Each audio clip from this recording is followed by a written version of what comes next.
Fresh হয়ে গেছি, fresh হয়ে সকালে চা বিস্কুট খাওয়া হয়ে গেছে। বাবানও কিন্তু ঘুম থেকে উঠে পড়েছে, আর এখনও যেন বিছানাটা ওঠানো হয়নি।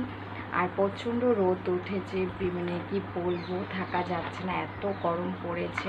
আর আজকে তো শ্রাবণ মাসের প্রথম দিন, তার জন্য গরমটা কিন্তু বেশি। গুড মর্নিং এভরিওয়ান, তোমরা কেমন আছো? আশা করি তোমরা সবাই ভালো আছো, আমিও খুব ভালো আছি। আর একটা নতুন ব্লগ নিয়ে চলে এলাম তোমাদের কাছে। তো চলো ব্লগটা কন্টিনিউ দেখতে থাকো, কেউ কিন্তু স্কিপ করে কিন্তু দেখো না। আর এদিকে দেখো বাবান দুষ্টুমি করছে। বাবান, কাচ্চিটা রাখো, রাখো, হাতে লাগবে না। তো দেখো বাবান কিন্তু একদমই কথা শোনে না। আর এদিকে মা না মশারিটা একটু ছিঁড়ে গেছে বলে ওটা সেলাই করে নিচ্ছে। আর এদিকে দেখো বাবান দুষ্টুমি কিন্তু করছে।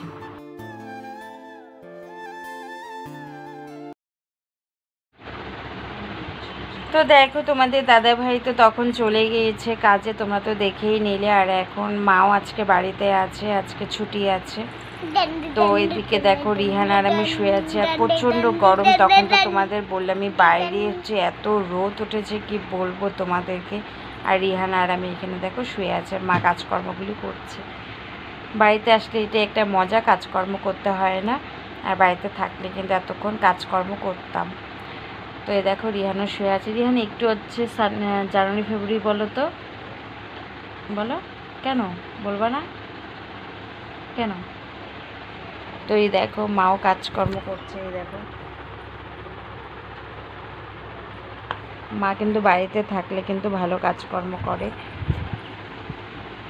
রিহানের স্নান কমপ্লিট হয়ে গেছে। দেখো রিহানকে স্নান করিয়ে দিয়েছে, আর সুন্দর করে গায়ে দেখো পাউডারও দিয়ে দিয়েছে। এত ঘামাচি উঠে গেছে না, কি বলবো। আর গরমটাও তো সেই পড়েছে, তো এর জন্য দেখো সারা শরীরে পাউডার দিয়ে দিয়েছি।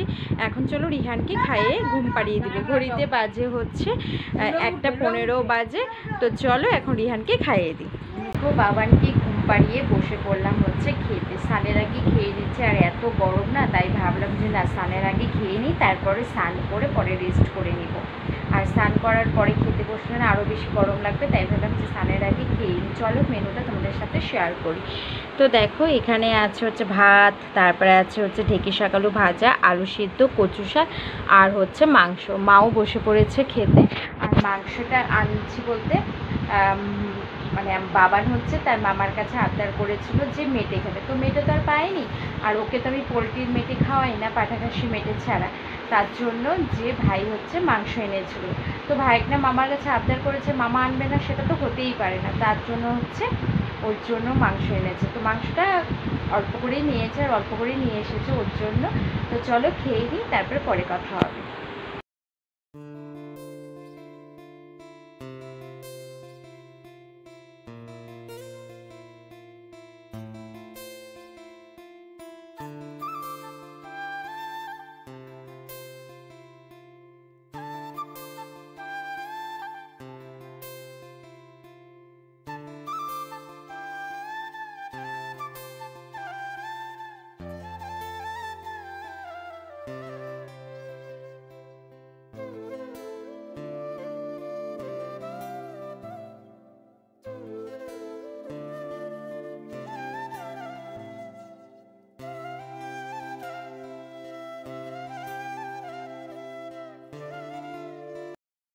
বসে পড়লাম তোমাদের সাথে হচ্ছে শেয়ার করতে।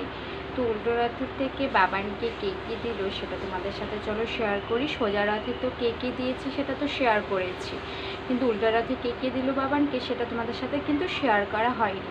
তো আমার স্নান কমপ্লিট হয়ে গেছে। তো আজকে না অনেক দিন পর হচ্ছে মাথা শ্যাম্পু করলাম।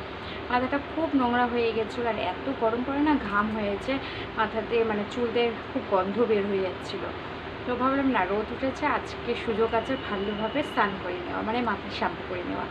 তো চলো বাবানকে কে কী দিল উল্টা রাতে সেটা চলো তোমাদের সাথে শেয়ার করি।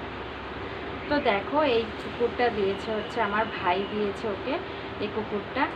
ও নিজেই পছন্দ করছে, মানে ভাই করেনি, রিহান করেছে নিজেই পছন্দ। ভাই ওকে ছেড়ে দিয়েছিল, তো বলছে তোর যেটা পছন্দ হবে তুই সেটাই নিয়ে নে। তো ও এটাই হাত দিয়েছে, তো এটাই ওর পছন্দ হয়েছে। দেখো এই কুকুরটা কি সুন্দর না কুকুরটা। আর হচ্ছে এই যে একটা স্মাইলি বল, এটা দিয়েছে হচ্ছে পিকলু, এই স্মাইলি বলটা, মানে সম্পর্কে রিহানের হবে হচ্ছে দিদা। তো এটা হচ্ছে দিয়েছে পিকলু এই বলটা, এটা খুব সুন্দর এই বলটা। আর মার কাছ থেকে নিয়েছে হচ্ছে এই যে গেম খেলার এই যে মোবাইলগুলো থাকে না, এই যে এটা কিনেছে মার কাছ থেকে। ব্যাস তো এইসবই কেনাকাটি হয়েছে। মা, তারপরে ভাই, পিকলু ওকে এইসবই দিয়েছে উল্টা রথ থেকে। আর আমি নিজের জন্য কিচ্ছু কিনিনি। সোজা রথে তো তাও কিনেছিলাম, কিন্তু উল্টো রথে কিছুই কিনিনি। হ্যাঁ, একটা জিনিস কিনেছি, শুধু হচ্ছে এই যে তামার আংটিটা দেখো পড়েই আছে, এই তামার আংটিটা কিন্তু কিনেছি। অ্যাকচুয়ালি না আমার তামার আংটি ছিল, হারিয়ে গেছিলো, তাই ভাবলাম না যে তামার আংটিটা কিনে নিই, তার জন্য এই তামার আংটিটা কিনেছিলাম। ব্যাস, আর কিচ্ছু কিনিনি। আর শুধু আমি উল্টা রাতে কী করেছি, না কিনে খেয়েছি ওই মোগলাই, তারপরে বেশিটা মোগলাই খেয়েছি, মানে বেশিরভাগ মোগলাই খেয়েছি, কিন্তু রোলও খাইনি। আর হচ্ছে ফুচকাও খেতে পারিনি, বৃষ্টির জন্য না সব কিছু মাটি হয়ে গেছে, তো খেতেও পারিনি সেরকমভাবে। তো আমি প্ল্যানই করেছিলাম যে সোজা রথে কিনবো, উল্টা রথে কিচ্ছু কিনবো না, শুধু খাবো। সোজা রথেও খেয়েছি, কিন্তু উল্টো রথে ভাবছি শুধু খাবো আর কিচ্ছু কিনবো না, কিন্তু খাওয়ার মধ্যে খেয়েছি হচ্ছে শুধু হচ্ছে মোগলাই খেয়েছি, তাছাড়া আর কিছুই খাইনি। ও হ্যাঁ, মোগলাই আর আইসক্রিম খেয়েছি, দুটো মোগলাই খেয়েছি, দুটো আইসক্রিম খেয়েছি, ব্যাস আর কিছু খেতে পারিনি। ভেবেছিলাম যে খাবো, বিকাল থেকে শুরু করবো একদম রাত পর্যন্ত, মানে মেলা যতক্ষণ থাকবে। তো ভেবেছিলাম যে একটু ফুচকা খাবো, মেয়েদের তো ফুচকার প্রতি কী আকর্ষণ, তাই না?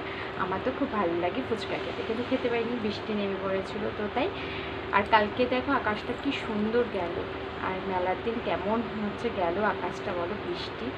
যাই হোক, কী আর করবো, বৃষ্টি আর বলে বয়ে আসে না।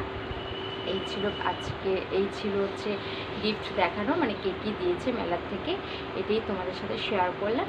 আর তখন তো দেখলি যে আমাদের খাওয়া দাওয়া হয়ে গেছে, তো খেয়ে নিয়েছি, বাবার এদিকে ঘুমোচ্ছে, আর মা গেছে এখন স্নান করতে। এখন হচ্ছে চলো একটু রেস্ট করে নিই, তারপরে সন্ধ্যাবেলায় কী হবে না হবে তখন তোমাদের সাথে শেয়ার করবো। আর এত গরম পড়েছে, সিলিং ফ্যানও চলছে, আবার দেখো টেবিল ফ্যানও কিন্তু চলছে। তো চলো এখন একটু রেস্ট করে নিই। আর হ্যাঁ, তোমাদের কাছে কেমন লাগলো ওর জিনিসগুলো সেটা অবশ্যই আমাকে কমেন্ট করে কিন্তু জানিও। কুকুরটা তোমাদের কাছে কেমন লেগেছে সেটা আমাকে অবশ্যই জানিও। তো সুন্দর আবার হিসু করে এরকম করে।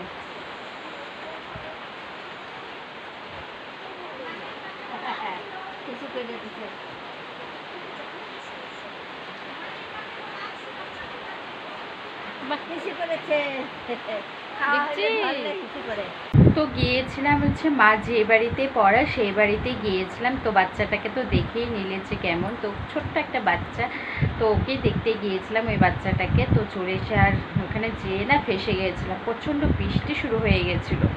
যখনই বৃষ্টিটা কমে গেছে তখনই কিন্তু চলে এলাম আমি আর রিহান। আর এখন বসে পড়েছি হচ্ছে মেলা থেকে যে জিলাপি কিনে নিয়ে এসেছিলাম, দেখো এই কটা জিলাপি বেঁচে আছে, সেটা এখন খেয়ে নিচ্ছে। আর বাবানকে হচ্ছে দিয়ে দিয়েছে হচ্ছে বিস্কুট, ও বসে বসে হচ্ছে বিস্কুট খাচ্ছে। তো চল, আর জানো বাসির জিলাপি খেতে কিন্তু খুব ভালো লাগে, তোমাদের ভালো লাগে কিনা আমাকে জানিও তো। তো চলো ব্লগটা দেখতে থাকো, পরে দেখা হবে তোমাদের সাথে। আর এদিকে দেখো মা এখানে করছে সোয়াবিনের বড়া, কারা কারা খেয়েছো আর খেতে কেমন লাগে সেটা অবশ্যই জানিও। তো এটা দেখো বাবানের জন্য 2-3টা বড়া ভেজে নিয়েছে, আর বাবানের জন্য এখানে একটু ডাল সিদ্ধ করে নিচ্ছে। আর বাবানের তো খাওয়ার টাইম হয়ে গেছে, তোমরা তো জানোই যে বাবান 9টা থেকে 9:30টার মধ্যে খায়। তো আজকে তাও একটু লেট হয়ে গেল। আর রান্নাবান্না আজকে কিছুই করবে না রাত্রেবেলা, কালকে সকালেই রান্নাবান্না করবে। আর আজকে কি রান্না মানে কী দিয়ে খাবো রাতে সেটা তোমাদেরকে যখন আমরা খাবো তখন তোমাদের সাথে তখন শেয়ার করবো। তো চলো বাবানকে এখন ঝটপট করে খাইয়ে দিই। তো দেখো ভাত নিয়ে চলে এসেছি, আর মাকে বললাম যে একটু ভাত ভাজো, আর তার মধ্যে আছে হচ্ছে সোয়াবিনের বড়া। তো ভাত ভাজা সোয়াবিনের বড়া খেতে কিন্তু আমার খুব ভালো লাগে। এই দেখো, আর দুপুরে একটু মাংস ছিল, এই আলু আর একটু ঝোল দিয়ে নিয়ে নিয়েছি সেটা। আর এই যে মাও নিয়ে চলে এসেছে খাওয়ার, বাবানের তো খাওয়া হয়েই গেছে, তোমরা তো মানে তখন তো তোমাদেরকে বললামই চলো এখন খেয়ে নিই, তারপরে তোমাদের সাথে খাওয়া দাওয়া কমপ্লিট হয়ে গেছে। তোমরা তো দেখেই নিলে যে কী দিয়ে খাওয়া দাওয়া করলাম। তো আজকে ব্লগটা এই পর্যন্তই। যদি তোমাদের কাছে ভালো লেগে থাকে তাহলে কি করবে, তোমরা তো জানোই, লাইক কমেন্ট শেয়ার সাবস্ক্রাইব করতে কিন্তু কেউ ভুলো না। আজকের মতন টাটা, সবাই ভালো থেকো, সুস্থ থেকো আর পজিটিভ থেকো। সবাইকে জানাই গুড নাইট।